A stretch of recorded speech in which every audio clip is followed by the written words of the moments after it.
Salam kerahiman. Hari ini tanggal 28 Oktober. Kita akan baca dari 1670 dan 1683. Kita mulai ya. Dalam nama Bapa dan Putra dan Roh Kudus. Amin. 1670. Paskah 17 April 1938. Dalam misa, aku bersyukur kepada Tuhan Yesus karena Ia telah berkenan menebus kita. Juga karena Ia sudah memberi kita karunia yang paling besar di antara segala karunia, yakni kasih-Nya dalam komuni kudus. Artinya, dirinya sendiri. Pada saat itu, aku direnggut ke pangkuan Tritunggal yang Maha Kudus, dan aku tenggelam di dalam kasih Bapa, Putra, dan Roh Kudus. Saat-saat ini hampir tidak dapat dilukiskan. 1683. Tulislah demi manfaat bagi jiwa kaum religius bahwa hatiku sangat senang datang kepada mereka dalam komuni kudus.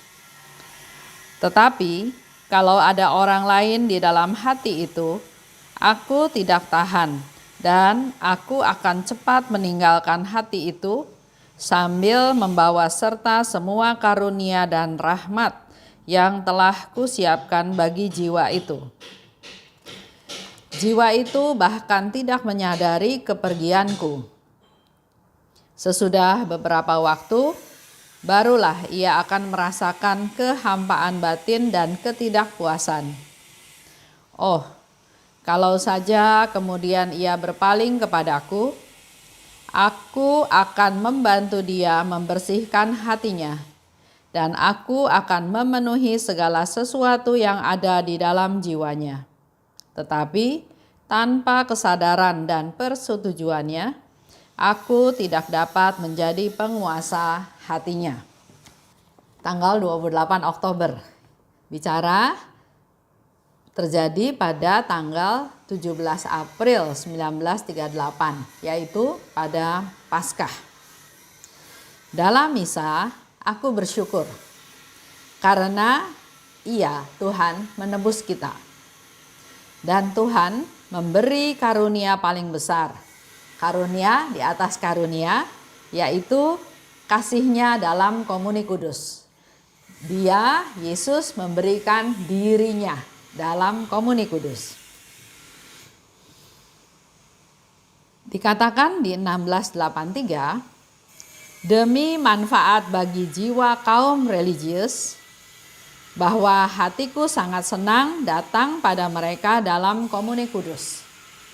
Di sini Yesus juga memberikan satu konfirmasi bahwa Dia, Yesus, sangat senang masuk ke dalam jiwa para imam, para kaum religius dalam komuni kudus.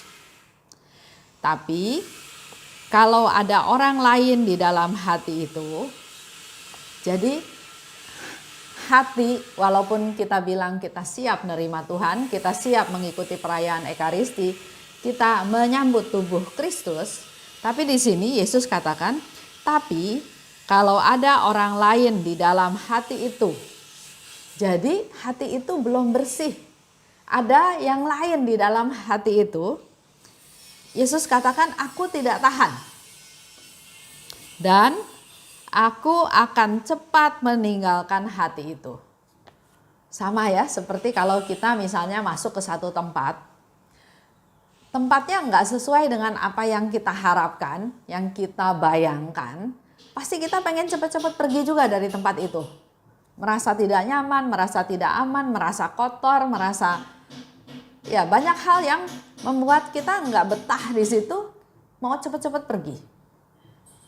Begitu pula dengan Yesus di sini cerita dia sangat rindu masuk ke dalam hati para kaum religius, tapi begitu masuk, kalau di situ ada orang lain, ada tamu lain, ada sesuatu yang lain, enggak murni, enggak bersih, dia bilang dia enggak tahan. Dan akan cepat meninggalkan hati itu. sambil membawa serta semua karunia dan rahmat yang telah kusiapkan bagi jiwa itu. Jadi kalau kita baca dari diary, juga dari pembahasan beberapa hari yang lalu ya, Yesus katakan waktu dia masuk ke dalam jiwa kita, ke dalam tubuh kita, ke dalam hati kita, melalui komuni kudus, dia banyak membawa rahmat. Di tangannya itu banyak rahmat yang dia bawa untuk jiwa tersebut. Tapi kalau di dalamnya ada orang lain, Yesus nggak bakal lama-lama di sana, dia akan segera pergi dan membawa semua karunia yang harusnya dia mau serahkan kepada jiwa tersebut.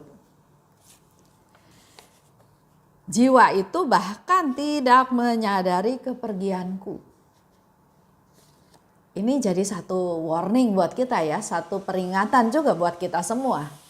Pada waktu Yesus meninggalkan kita karena di dalam hati kita ada orang lain, ada sesuatu yang lain, enggak bersih, enggak murni, enggak membuat Yesus nyaman di dalam hati kita. Sebabnya macam-macam. Bisa kita menyembah berhala, bisa kita ada dendam, ada marah, ada benci, ada iri, ada kesombongan, ada sesuatu yang lain di dalam hati kita. Yesus nggak bakal bisa tahan lama di dalam hati kita. Nah, yang hari ini Yesus mau tekankan, mau kasih tahu ke kita semua bahwa jiwa itu bahkan tidak menyadari kepergianku. Kita merasa kita sudah terima Tuhan, kita terima komuni, Tuhan ada di dalam hati saya. Padahal Yesus bilang, aku pergi tanpa jiwa itu sadar aku pergi. Sesudah beberapa waktu, barulah ia akan merasakan kehampaan batin dan ketidakpuasan. Baru beberapa saat kemudian, mungkin dalam hidupnya ya, contoh yang gampang aja sederhana. Pergi ke gereja, menerima komuni, ada Yesus dalam hati saya. Begitu keluar dari gereja, mau cepat-cepat pergi, ternyata di depan mobil misalnya ada mobil yang menghalangi. Dan yang punya mobil enggak datang-datang. Mau didorong juga enggak bisa karena masuk gigi. Jadi mau enggak mau harus tunggu sampai yang punya mobil itu datang. Jadi udah ada kekesalan ya, udah kesel, pengen cepet jalan, ada urusan, sudah janji, jadi banyak hal berkecamuk dalam hati. Begitu melihat si pengemudi mobil yang di depan itu datang, mungkin bawaannya udah pengen marah ya. Kok lama? Saya mau cepet-cepet. Jadi sifatnya menegur. Yang punya mobil di depan nggak merasa suka hati dia ditegur. Dia marah lagi. Kenapa parkir di belakang mobil saya? Kamu kan tahu saya ini pengurus dan seterusnya. Jadi nggak ada yang mau ngalah, nggak ada yang mau merasa bersalah. Semuanya merasa benar. Pada saat itu mungkin Yesus sudah tidak ada di dalam hati orang-orang tersebut.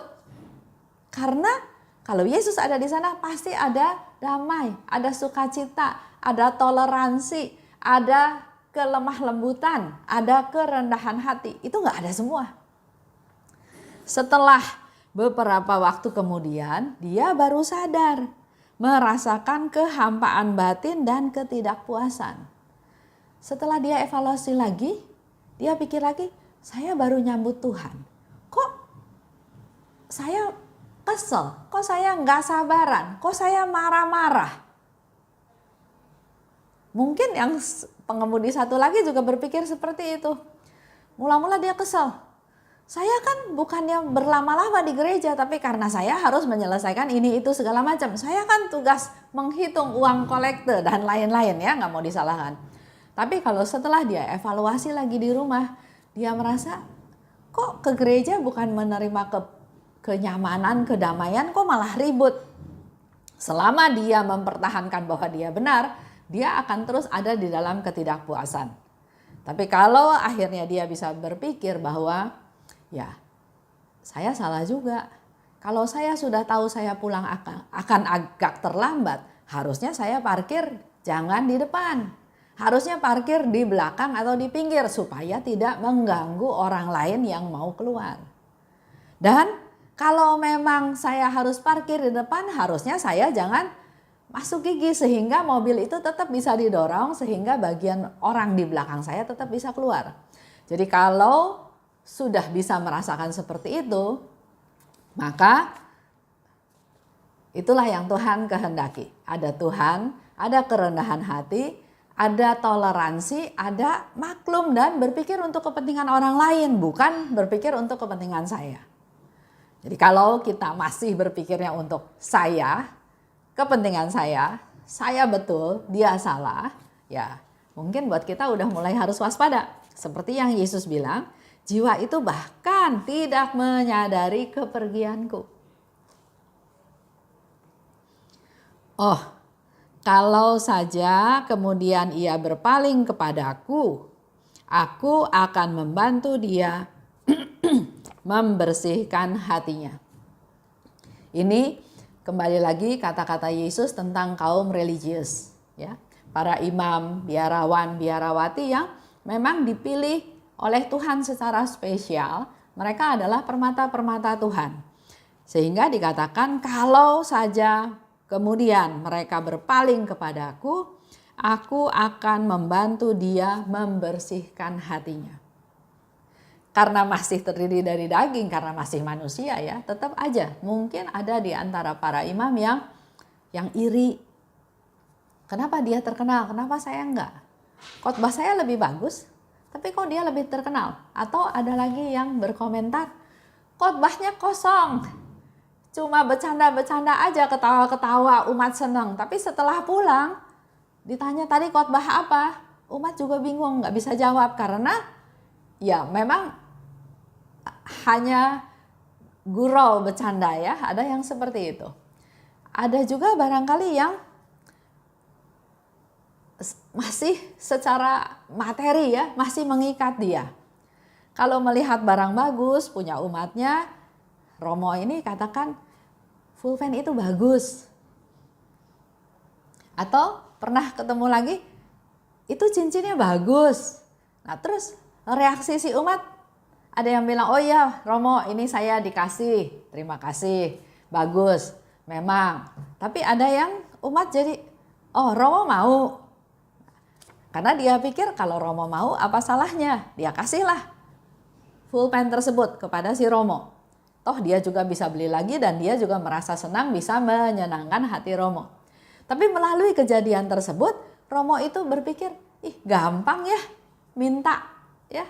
Nanti lain kali lihat yang pakai cincin, dia bilang lagi, cincinnya bagus. Kalau yang punya cincinnya kasih cincin, urusannya selesai. Tapi kalau yang punya cincinnya enggak kasih cincin,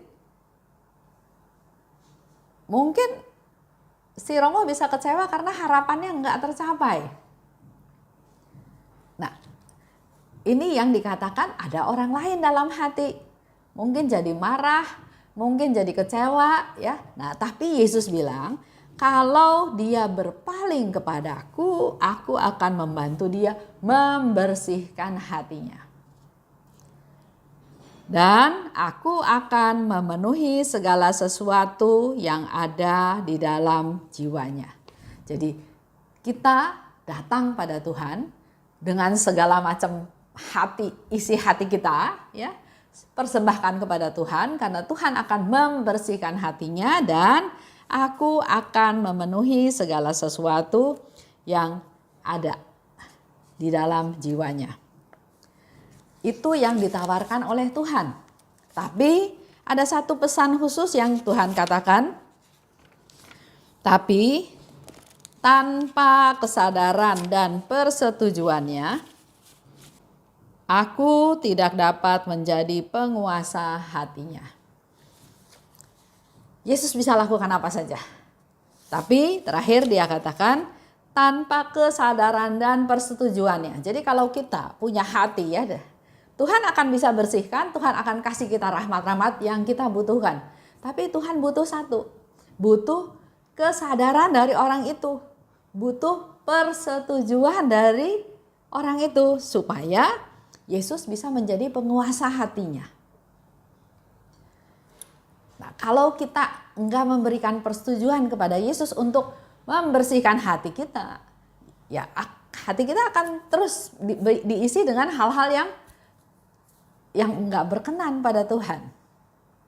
Contoh ya, soal sakit hati, soal benci, soal enggak bisa ampuni. Kalau tetap kita pegang, kita enggak kasih ke Tuhan, enggak minta Tuhan bersihkan, Tuhan enggak bisa apa-apa juga.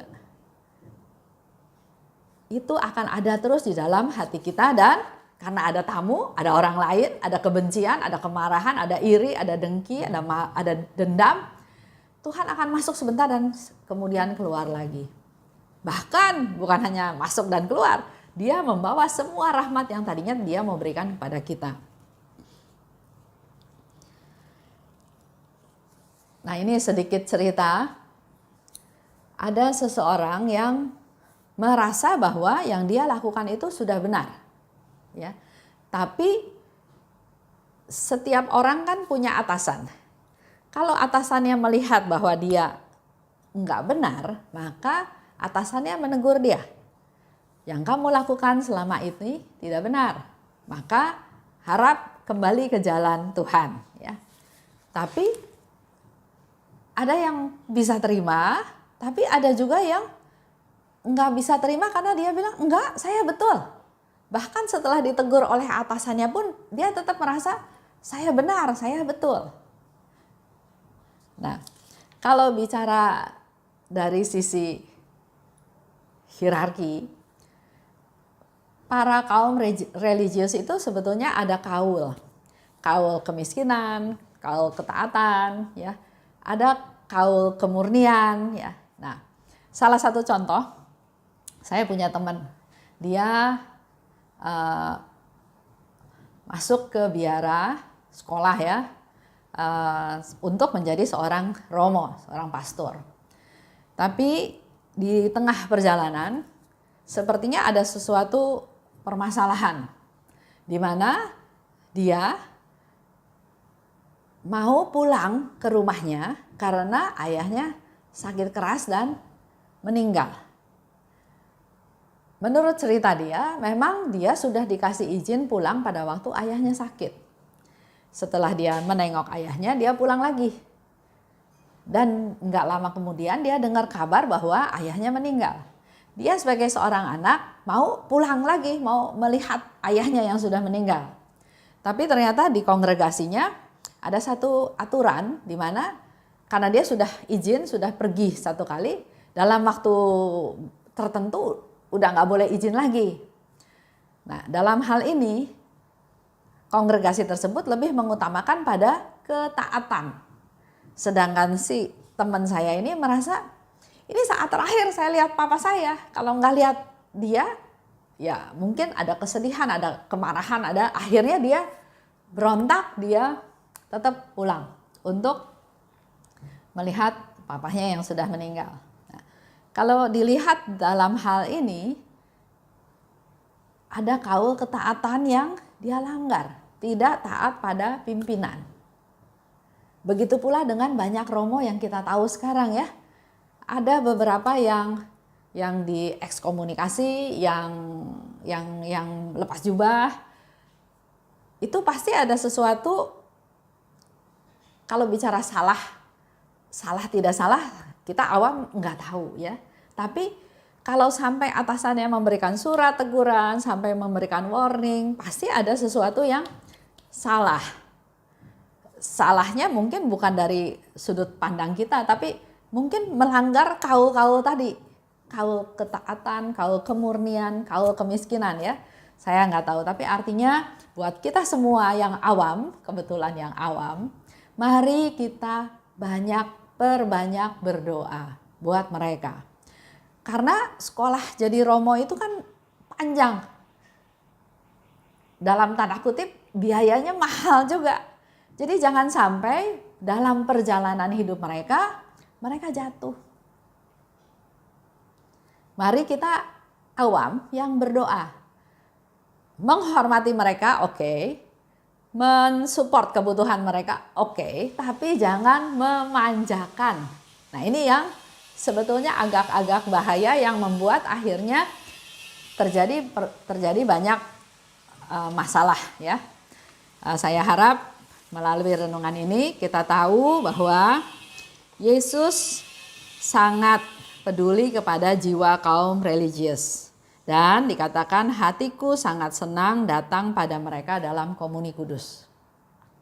Jadi kalau sampai ada yang lepas jubah, sampai ada yang di ekskomunikasi, pasti Yesus juga sangat sedih. Karena permata-permatanya enggak seperti yang Yesus harapkan. Baik, kita tutup dengan doa. Dalam nama Bapa dan Putra dan Roh Kudus, amin.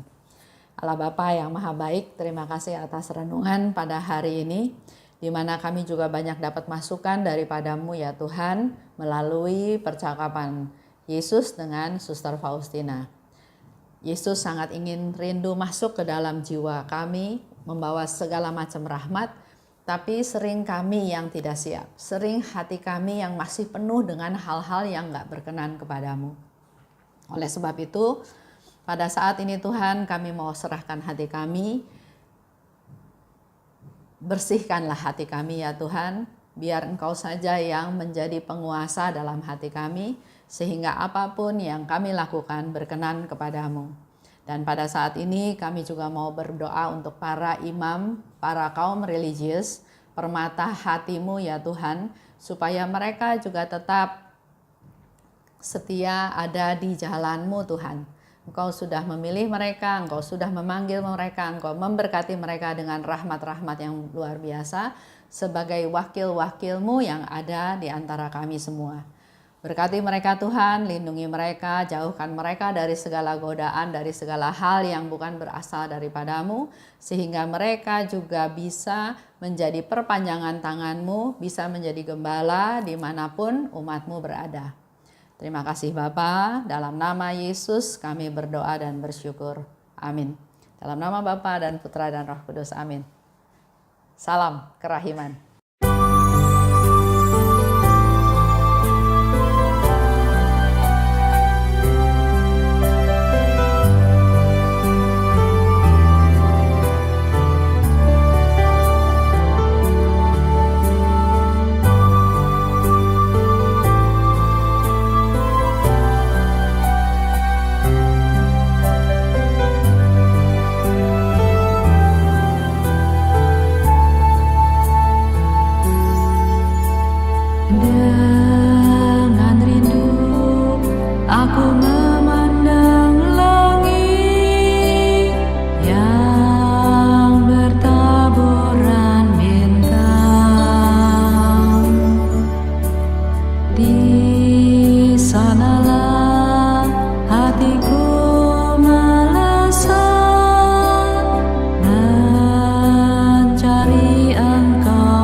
agar jiwaku yang terbakar